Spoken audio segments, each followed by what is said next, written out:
This is tape 2 of the Veterans History Project with Mr. Henry Rapalus.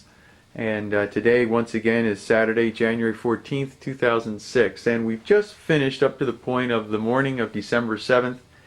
You're in the magazine, in the hold of the USS Hull, sending up the ammunition. And the ship has just been attacked the Japanese have just come back for their second attack on the Pearl Harbor. And one of the Zeros has dropped a bomb off the aft area of the hull, off of it, and it's lifted the ship up. And you thought perhaps you even had been maybe had a concussion. Take us from there. What's still happening? Well, when I woke up, it was completely dark. There was no electricity. All I could hear was water splashing on the side of the ship, as if we were hit and water was leaking in. I remembered where the battle lantern was. I've never used it, but I remember where it was, so I kind of crawled over there and turned it on. And as you would have suspected, at least I did, the batteries have not been checked. And when the light came on, it was just cherry red. And but it was enough to give me enough light so I could see around into the room. And so my first reaction was to feel around if there was water leaking in anywhere, because I could hear it gushing. And then I found a mallet, and I took it and opened up the hatch. And when I opened up the hatch, of course there was plenty of light, because the compartment above me was where we had the gyro compass, and it was called the IC room, where all the interconnection of intercommunication for the ship was handled. And the person in charge there was a first-class electrician named Lucas. And so, of course, as soon as I opened up the hatch and everything else and poked my head up, his first response was, "Where the hell are you going?" And I said, "We're sinking." And he said, "Sinking? What makes you think so?" I said, "Listen to the water, listen. We just got a near hit." And he says, gets on the phone, he says, "Topside, are we sinking? Did we get hit?" And the answer was no, everything's fine. And so he turned to me and he said, "Get back down there." He says, "You know what you're supposed to be doing in general quarters." I yelled. Okay, so I started climbing down and I says, "No, I won't go down there, because once I close that hatch, it's total darkness and I can't see what I'm doing. I can't, I'm more of a hazard than I am a help." And so he says, "Okay, we'll leave it open." And so I left it open. And then, of course, came the problem, no electricity. And so I took the next projectile, which was 55 pounds, and put it in the hoist, pressed the button, nothing. And so, I don't know what made me do it, but a month back in November, I was sitting there by myself and I said to myself, what am I going to do if we lose power? I don't know how to shift it from automatic to manual. So I went ahead and called up top. The telephones were not connected to any electrical power. They were what they called sound-powered phone. You generated your own energy as you talked into the phone, so you didn't worry about any source of power. So I called up topside and told them, "Hey, what am I going to do? I don't have any power. How do I shift?" They sent a man down, and he showed me exactly how to shift and how to crank and everything else. And GQ was over and he left. Well, December 7th, it came in handy, because I was able, with that hatch open, see well enough to hook up the manual crank and start cranking. Unfortunately, I had the whole hoist full of projectiles and powder, which is about 4 stories high, and each one is maybe 18 inches apart. Each set of fingers that carries the projectile and the powder. So that's a lot of weight. And so I only weighed about 128 pounds at the time. So I laid down on my back and I grabbed a hold of the crank and I pushed my feet against the bulkhead and I'm cranking and I could only get one ratchet at a time. I pull it and go click, click. The phone kept ringing, sending up the powder and ammunition. And I said, I can't. And they said, what do you mean you can't? Get it coming. I said, I can't work the hoist to get him up there. And he said, well, get some help. I said, who's going to help me? And of course the response was, you're all alone? And I said, yeah, there's nobody around here. And so all I could hear was him hang up the phone. And then there was a lot of rattle and stuff, noise up top side as they worked their way opening the hatches. And then 3 boys came in, a first-class signalman, no, first-class musician, a water tender, and a seaman. The 3 of them came through the hatch.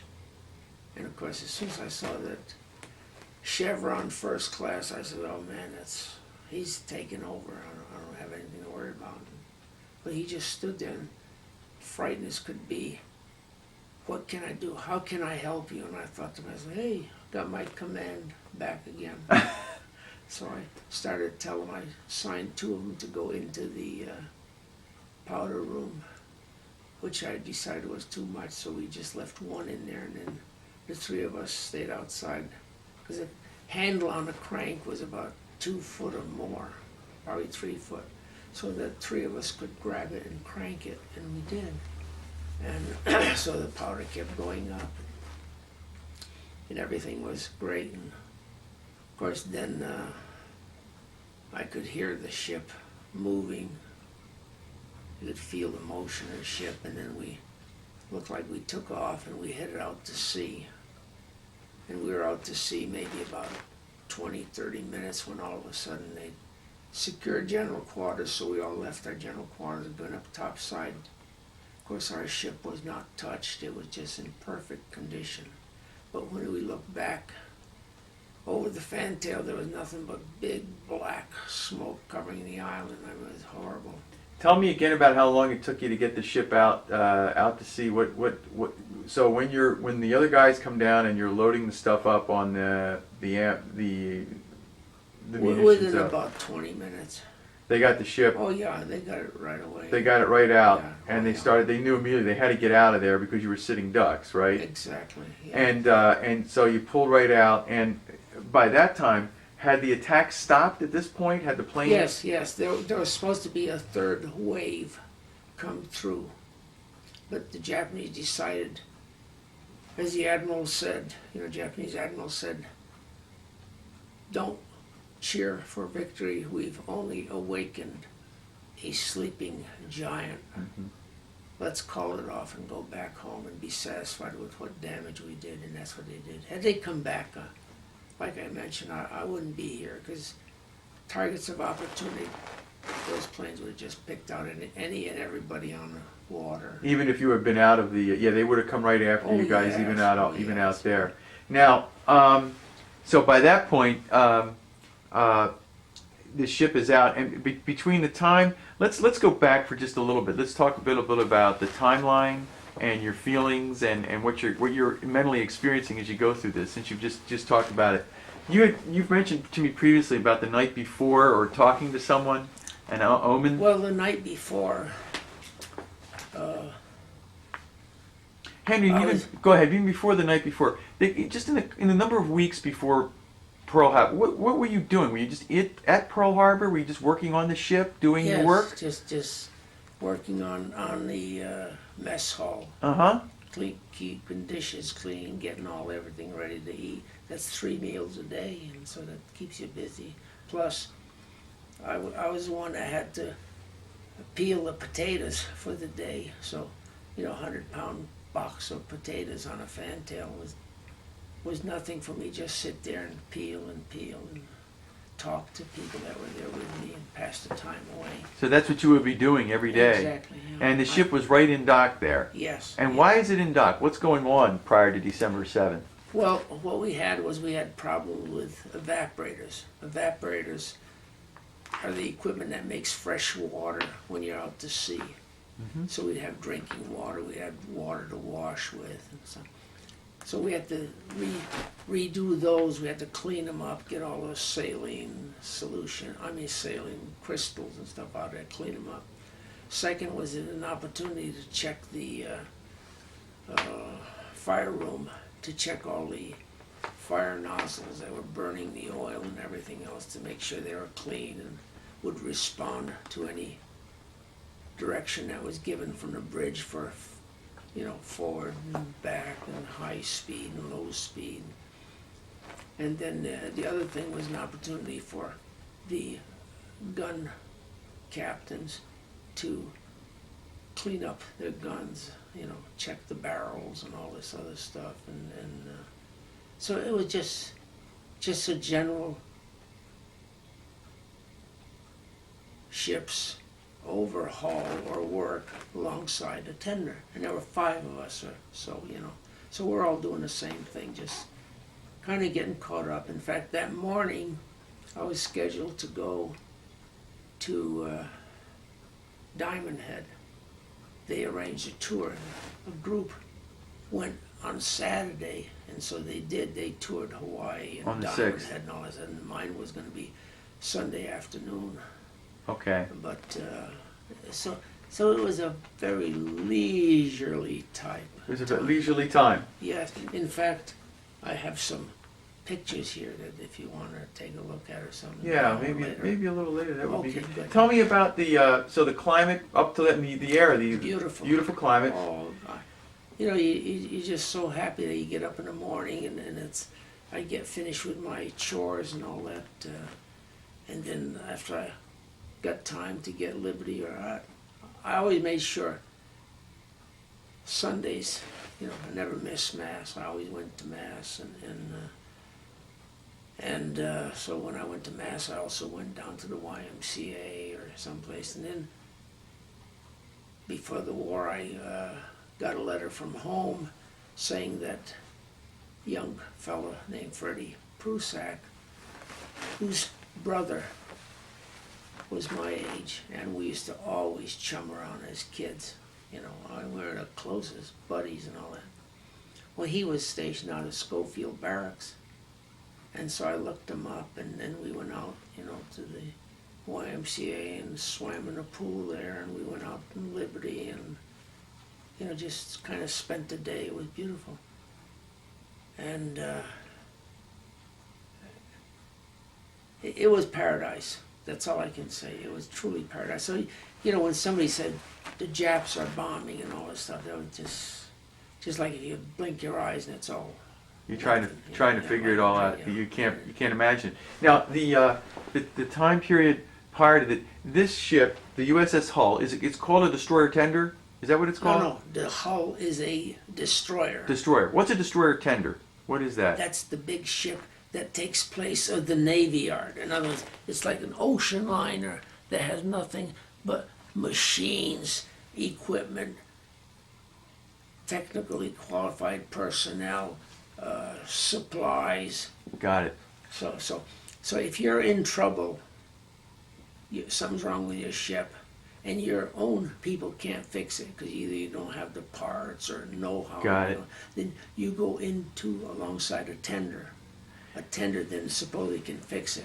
But if it's something that requires a destroyer to go into the yard, like in the dry dock where they pull all the water out and they, get underneath the ship and maybe the screws are fouled up or something, then of course you go to the yard. But so we were kind of intermediate alongside the tender to get things done that we needed done to put us in tip-top shape. So they put you into, you needed all that extra work, which you were just describing in the weeks before, beside this destroyer tender, the USS Hull, and you said there were other destroyers as well that were sort of attached to this destroyer tender having work done to them? Yes, yeah, the whole division. The whole division. So you have a squadron and you have a division. Well, Division 1 is the division that we were attached to. And so our whole division went alongside the tender. And these are divisions of destroyers. The hull was a destroyer, Yeah. right. Now, at that point, when prior to Pearl Harbor, you described also the geography of where you were. You're actually in what's called Pearl Harbor? Right in the center, yes. Right in the center. Yes, it was. We were right off the end of North Island, which is, I'll show you later on in a map. Sure. But North Island was kind of like a big cucumber, Uh-huh. and it had all these piers alongside, and that's what they call Battleship Row. So that's where all the battleships used to come in and tie up. See, the harbor was very shallow when we first moved in there, so it took a lot of work to prepare the harbor, and so it wasn't like going into some big harbor and you can drop an anchor anywhere. I mean, you were restricted, and of course that's the advantage that the Japanese had. They knew that we couldn't run around, they couldn't get out, and so we were at the end of the, if you want to call it, the cucumber, nestled right there.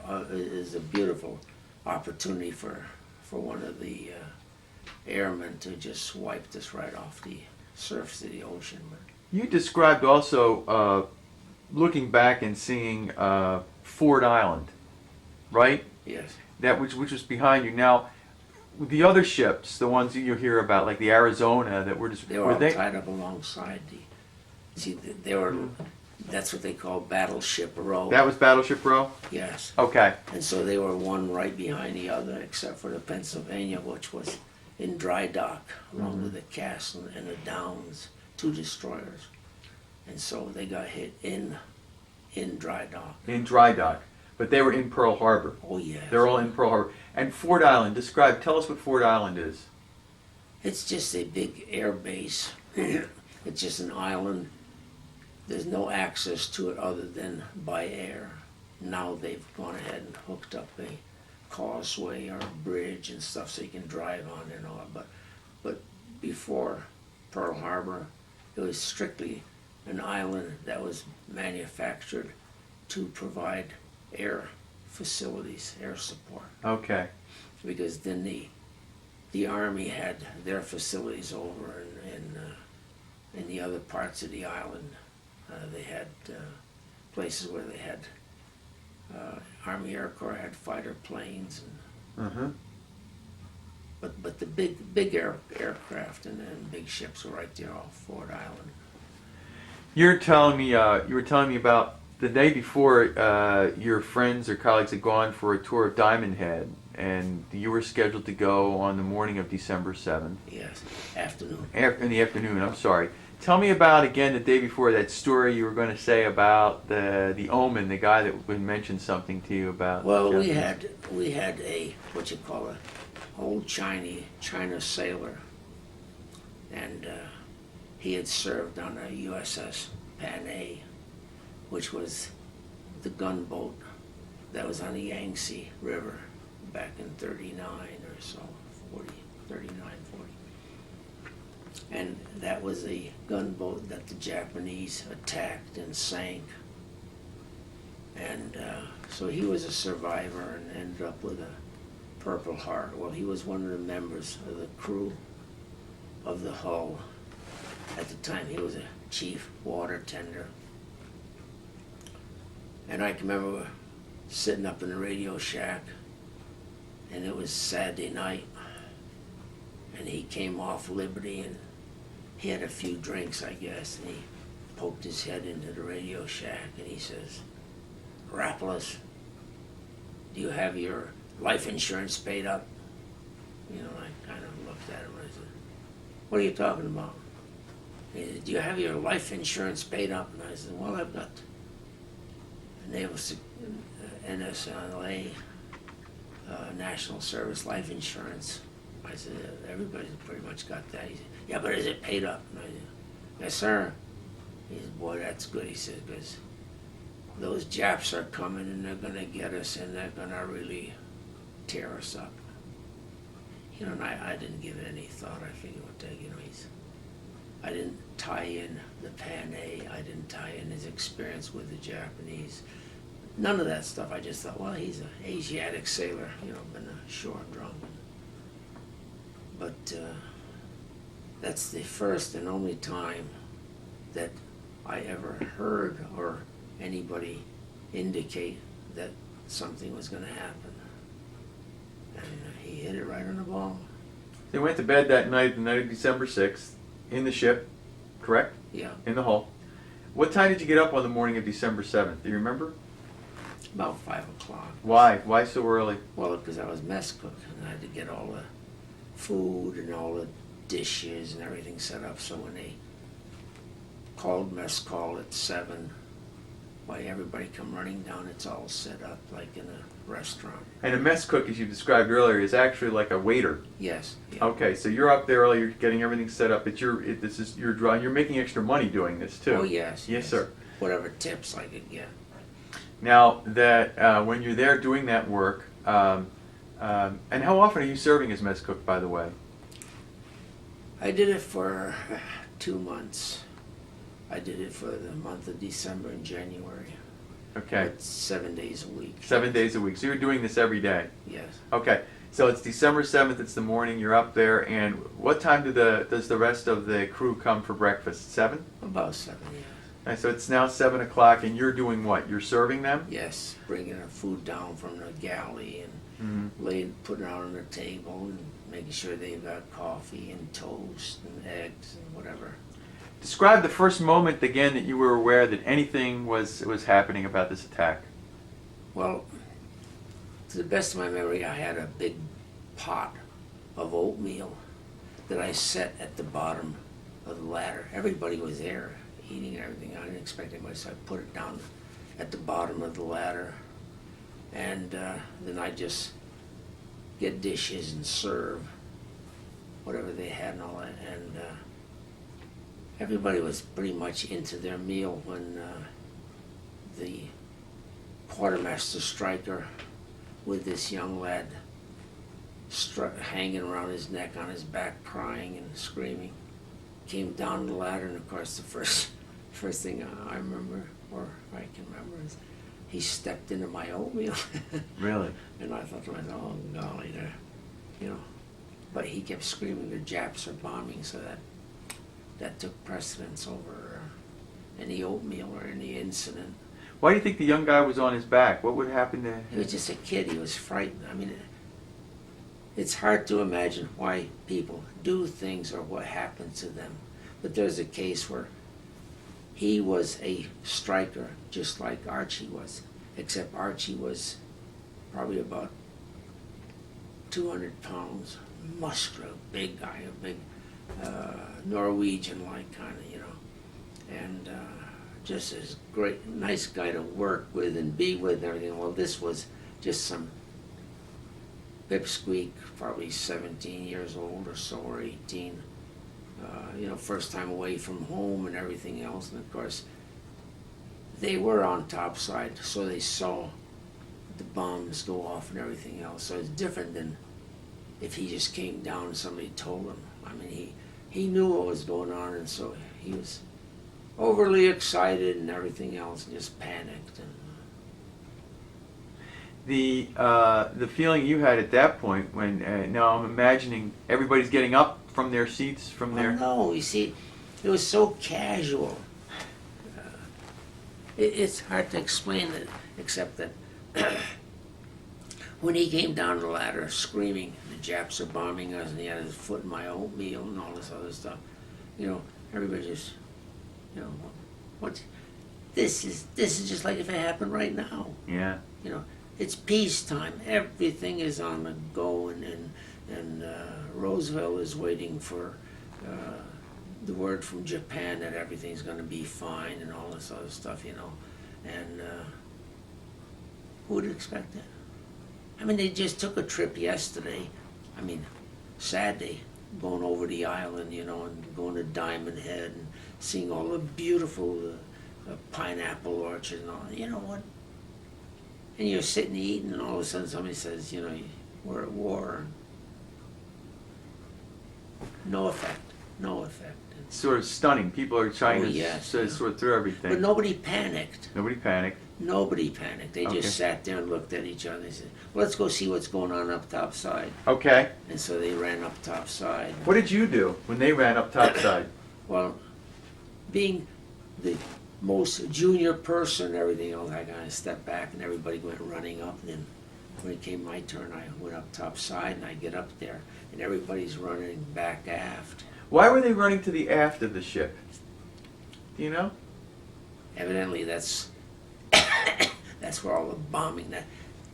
That's exactly where all the devastation was being done. Fort Island, because we were right here, Uh-huh. and there's Fort Island, and here are all the ships and everything that was being bombed and everything else. We're here, nothing, because that was looking out forward towards. You were a little further down from the actual battleship row then, correct? A couple of 100 yards. That's all. Yeah. That close.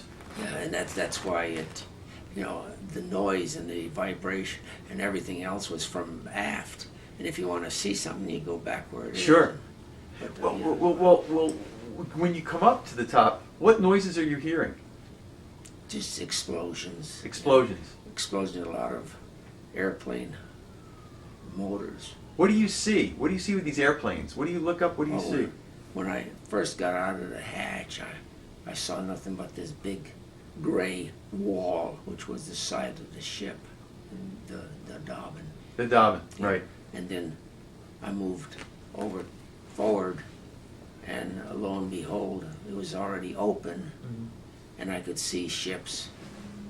Some ships were firing their .50 calibers and handheld machine guns and rifles, anything they could get their hands on to fire. And then I could see a plane coming towards us.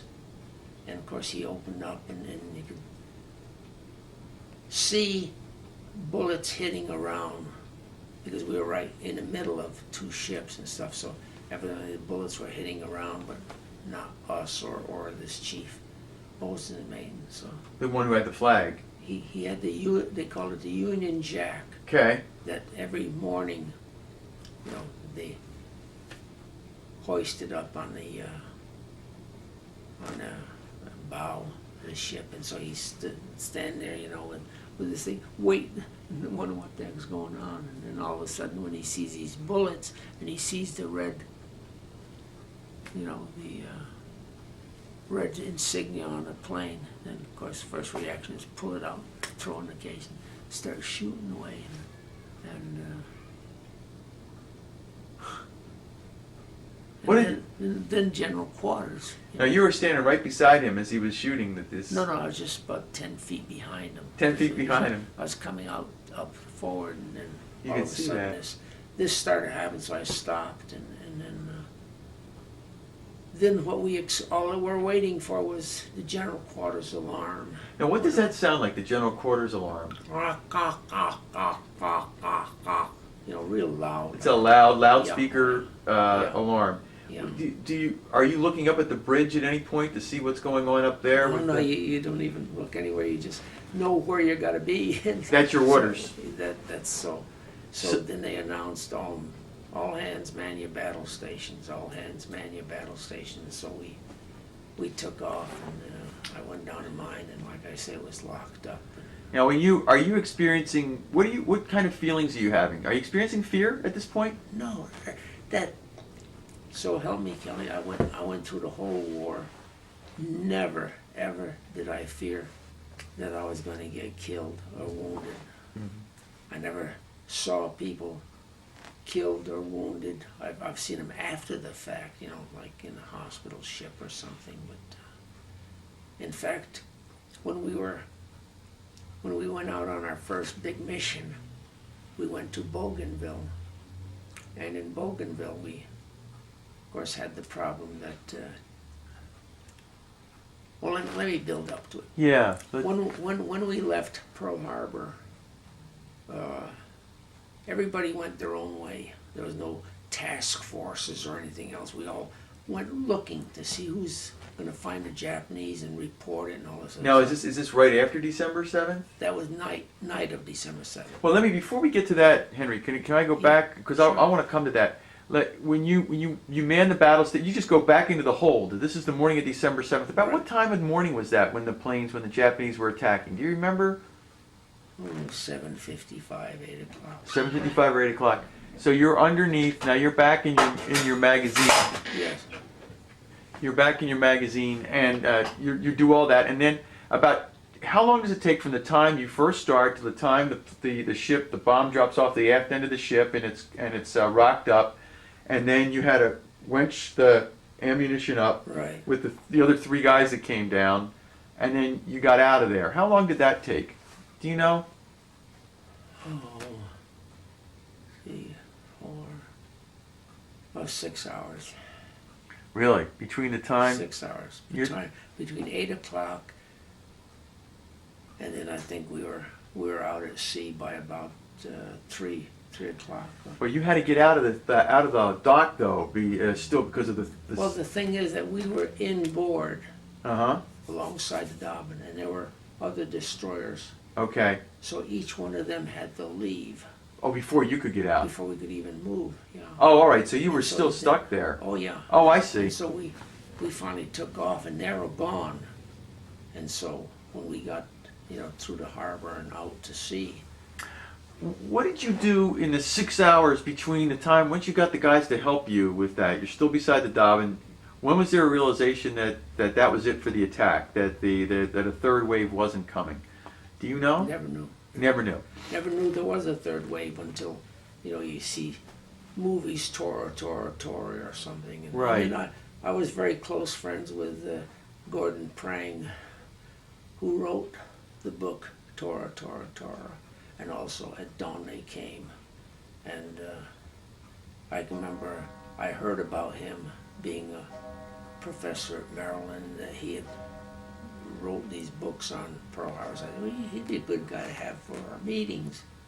And so I got a hold of him, and he was so happy that he could talk to an actual Pearl Harbor survivor. Oh yeah. So we got to be very close friends, and he came over and he brought all his information and he gave us talks, and we became good friends. In fact, he's the one that used to call me up on the phone.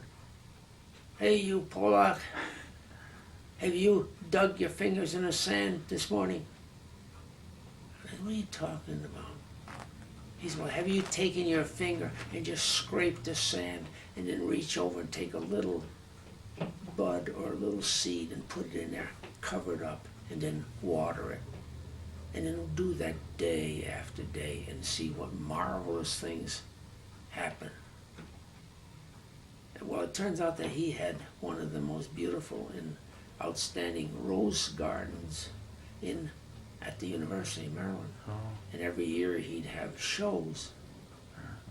And that was his pride and joy. And so I called up one time, and his wife answered the phone. I said, can I speak to Gordon? She said, oh no, he's gone.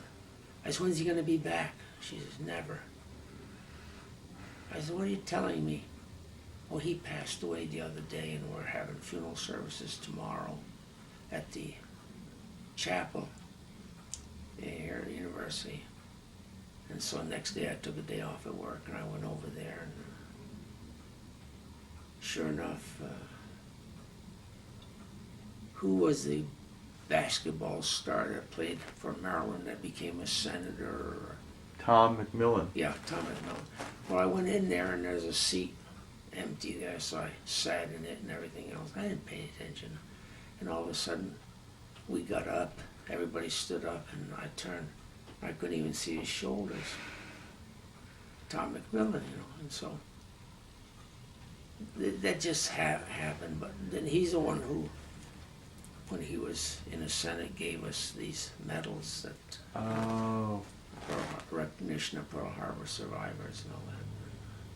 With the time you were talking about with that morning, so over the course of that morning, how long after that did you continue to bring up the ammunition to wench it up and get it all up there? Did that go on for a while? At the most, maybe 15 minutes. Then what did you do? Then we just sat there and waited for a ship to get underway, and That's all you could do yeah, at that what we point. just- That's yeah. all you had. You're down in this little cubicle, and you've got a job, and that is to keep these guns fed so they can fire. And that's the point that I try to make when I give my talks, okay?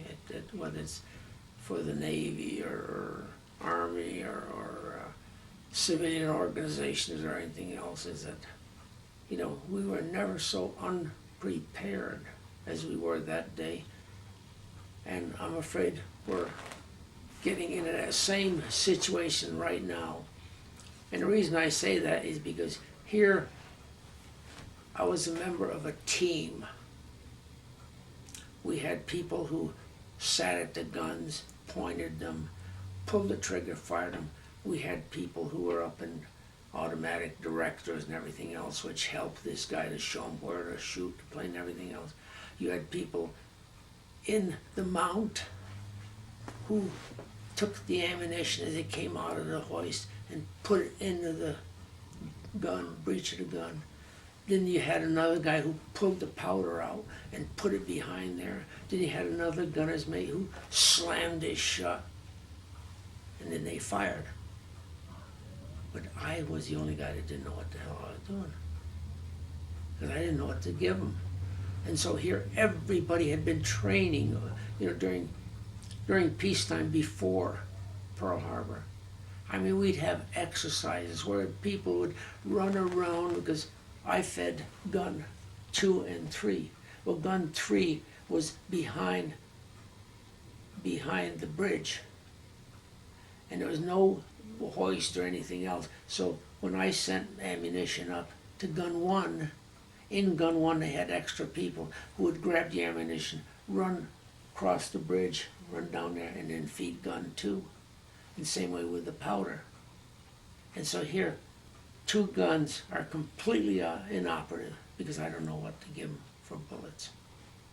I mean, it's really a sad state, and I keep trying to, in my speeches, I try to talk, I try to repeat that it isn't how accurate the guy fires. It isn't, you know, whether you're lucky and hit him or anything else. Can you do the job with the training that you had? And it couldn't. I didn't know one bullet from another. I didn't know anything. Mm. And so, I don't know. You know, I you talk about when that bomb hit and the ship shook and knocked me down and everything else. I said, you know, I thought to myself, boy, that was a horrible situation to be in. Everything else. And I thought about it over and over again. And then later on, I'd be driving my car. This was much later on after we got married and family and all that. And I'd be driving along and all of a sudden I'd find myself with my finger on my wedding ring. And all of a sudden I'd start panicking and I'd pull over the side of the road and I'd sit there for a while. I can't get that ring off my finger. And I had the same feeling as if I was stuck in that magazine. The bomb just went off. The water's pouring in and I can't get out. I don't know what the relationship is, but boy, it hit me. And as time went on, it got worse. Because I'd wake up screaming, and Jenny wondered, what are you screaming about? Finally one time I got up and I said, honey, I'm going crazy. I'm going out of my mind. I don't know what to do. And I'm sitting there with my ring, you know, hand on my finger, and I can't get my ring off. And so finally I just jumped out of bed, went in the workshop, and you know, what I did was I cut it.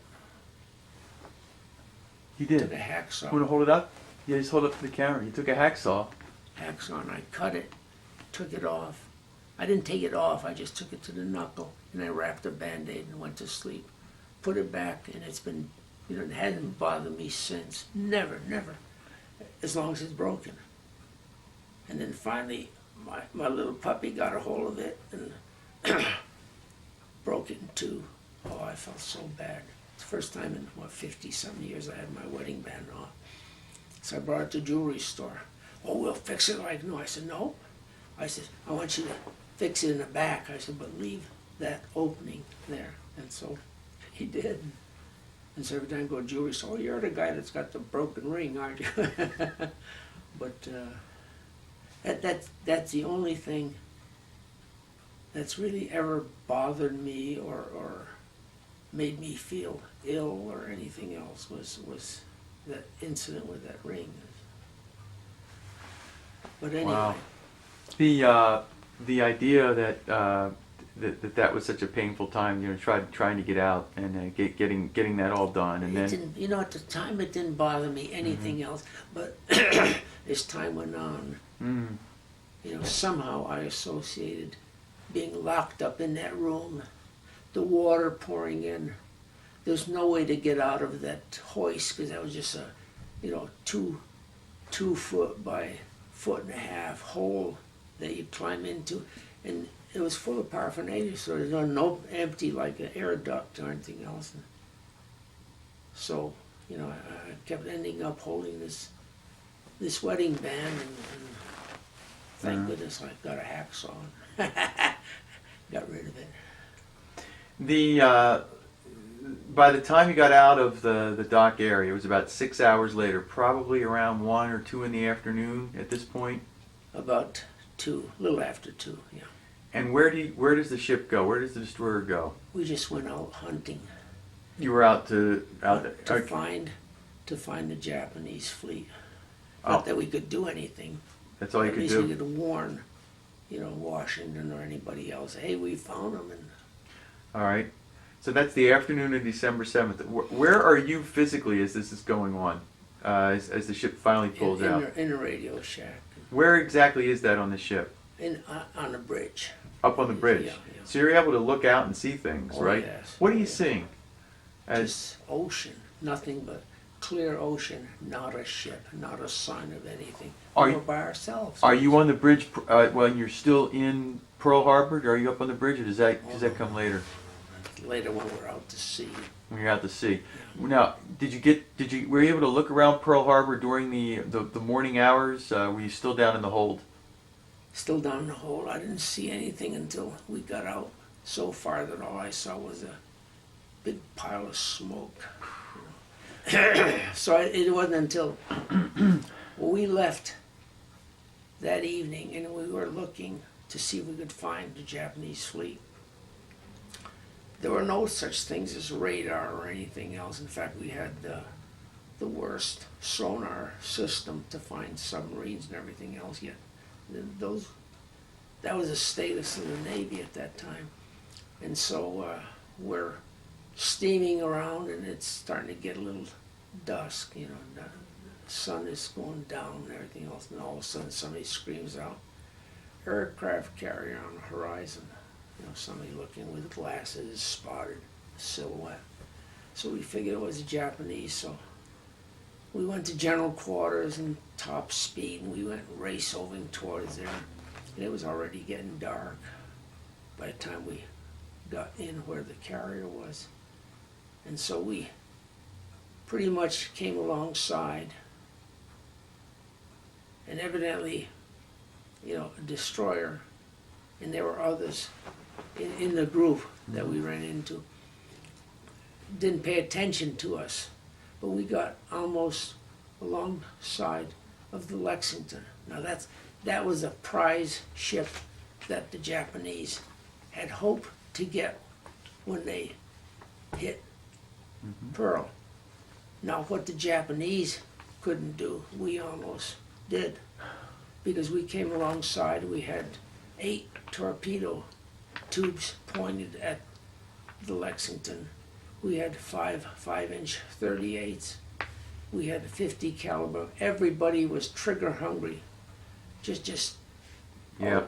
All that somebody had to do was misfire something, and man, we would have put everything into this Lexington. But instead, the CO, Richard Stout, was his name.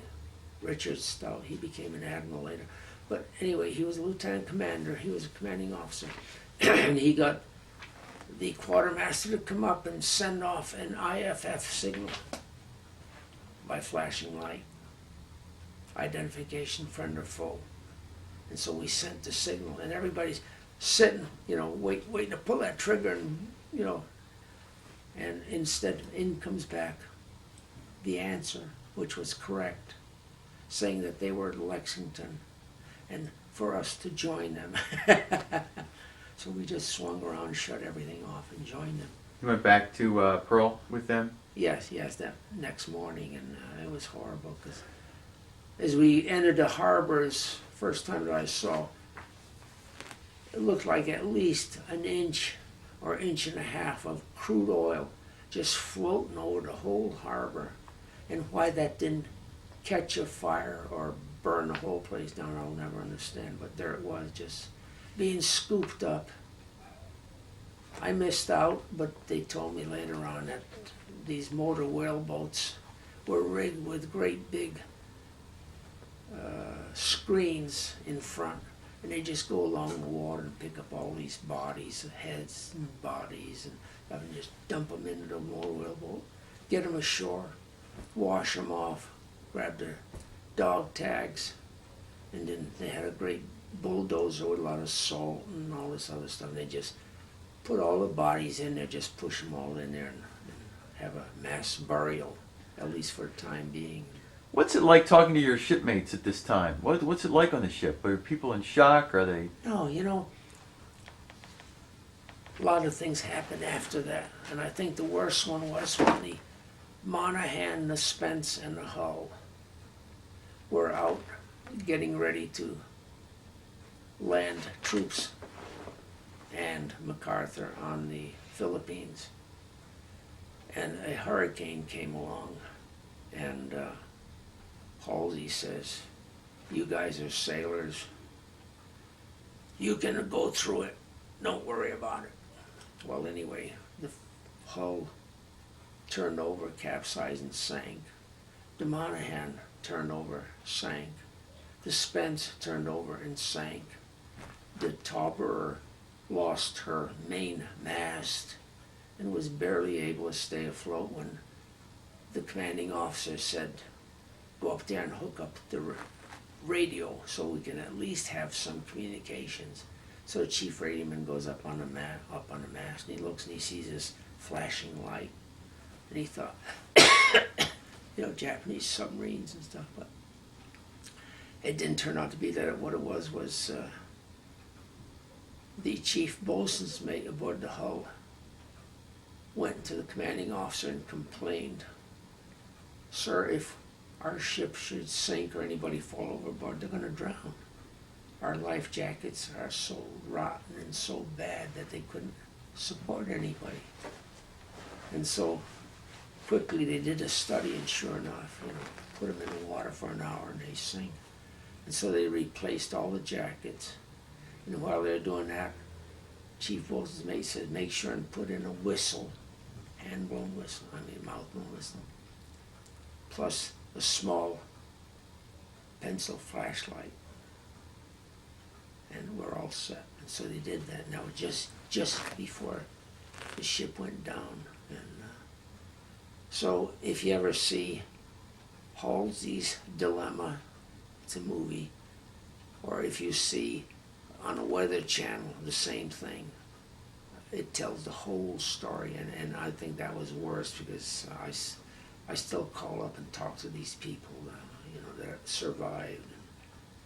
And this chief quartermaster who survived and narrates the thing on TV is the striker at Pearl Harbor who came down the ladder saying the Japs are bombing us. So I've known him for a long time. He was the guy that stepped in your oatmeal? Yeah. Oh, yeah? And so, so sure enough, he wrote me a little story about the whole incident, how they were going along, and the seas got rough, and the ship leaned over, and then it straightened out, and then it leaned over, and it almost didn't straighten out.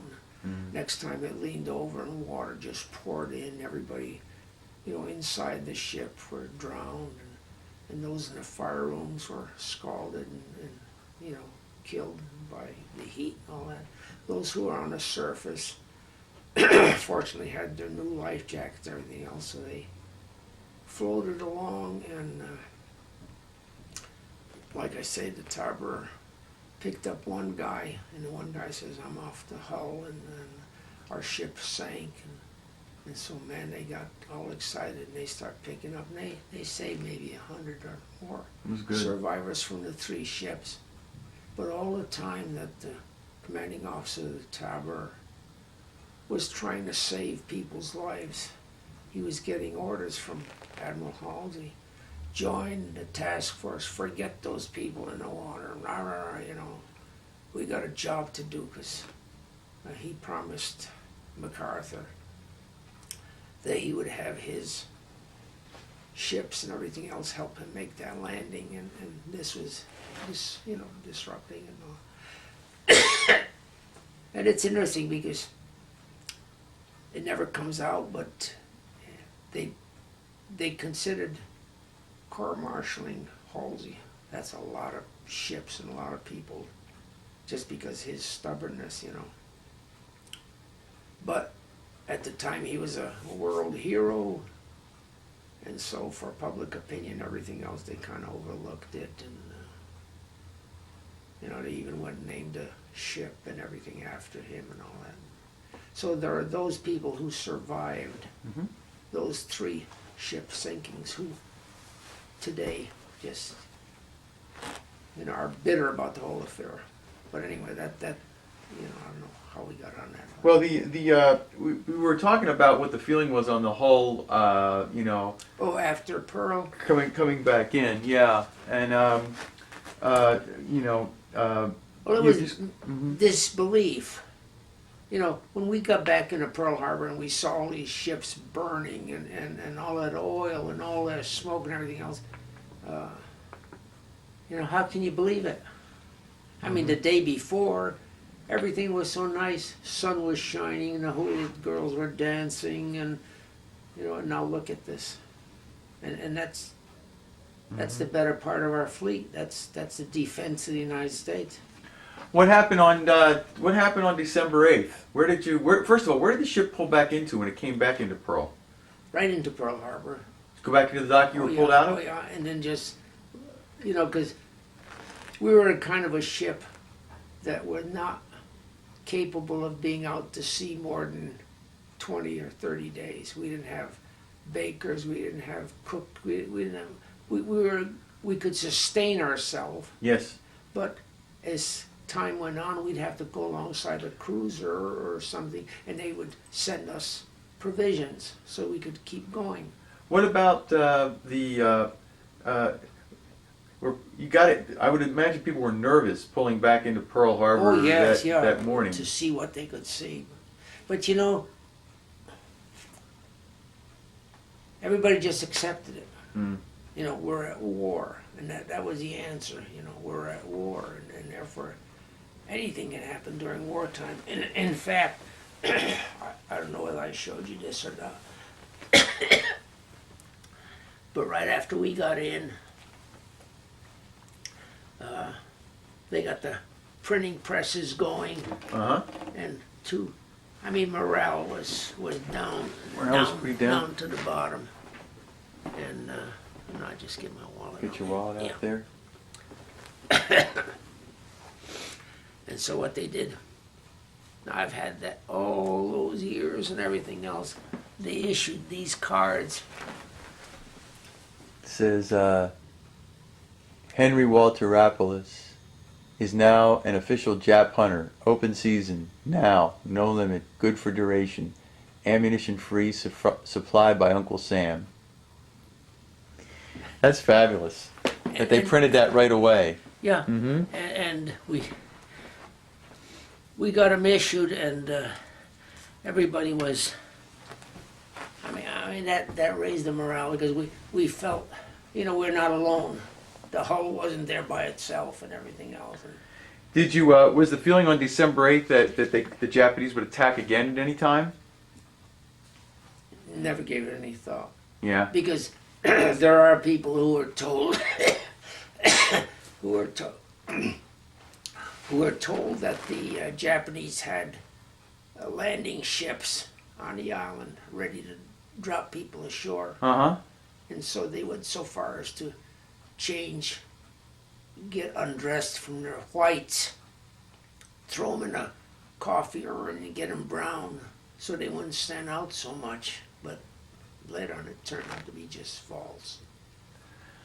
I'm going to hold off here now that you've come back to December 8th, and then Yes. we'll take it from there. Thanks. This is the end of tape 2.